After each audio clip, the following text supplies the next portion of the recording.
Tanong ang isang binatilyo sa kanyang amang mangingisda. Papa, okay lang po bang sabihin ko sa mga tao ang mga pangarap ko sa buhay? Sandaling natahimik ang mangingisda at nagtanong, "Bakit mo naman naitanong yan?" Sumagot ang binatilyo, Papa, marami po akong pangarap. Malalaki talaga. Gusto kong magkaroon ng malaking ambag sa iba't ibang bahagi ng buhay. Sa aking henerasyon at sa lahat ng aspeto. Pero hindi ko po alam kung dapat ko bang ikwento sa iba ang mga pangarap ko o hindi. Ngumiti ang mangingisda at sinabi, "Halika, mamangka tayo at manghuli ng isda. Pagbalik natin, itutuloy natin ang usapang yan." Kumuha sila ng gamit at nagtungo sa ilog. Pagdating doon, naglagay sila ng pain sa kawit at inihagis ang pamingwit sa tubig. Makalipas ang ilang oras, marami na silang nahuli at halos mapuno na ang kanilang basket. Huminto ang ama.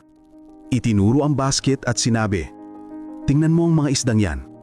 Nahuli sila dahil sa kawit at iba na ang kapalaran nila kumpara sa mga isdang nasa ilog pa. Nawala sa kanilang lahat, pamilya, mga kaibigan at tahanan. At sa kasamaang palad, kailangan nilang pagdaanan ng matinding hirap. May ipiprito, may ihawin, may gagawing paksiw, may gagawing sarsyado. Iba-iba ang kahihinatnan. Alam mo ba kung bakit sila napahamak? Nag-isip ang bata sandali, umiling at nagsabi, "Hindi ko po alam, Papa. Sabihin niyo po." Huminga ng malalim ang ama at nagsabi, "Dahil hindi nila kayang isara ang anilang bibig."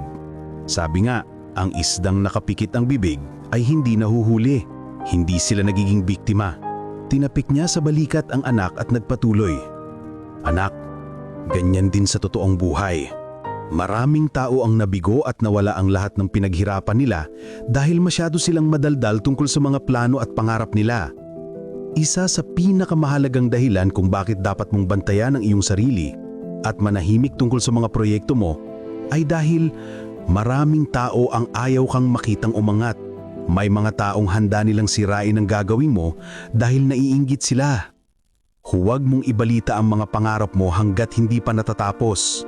Maraming gagawin ng ibang tao para pigilan kang magtagumpay. Tandaan mo, ang nakasarang bibig ay hindi napapahamak. Itago mo ang malalaki mong hakbang.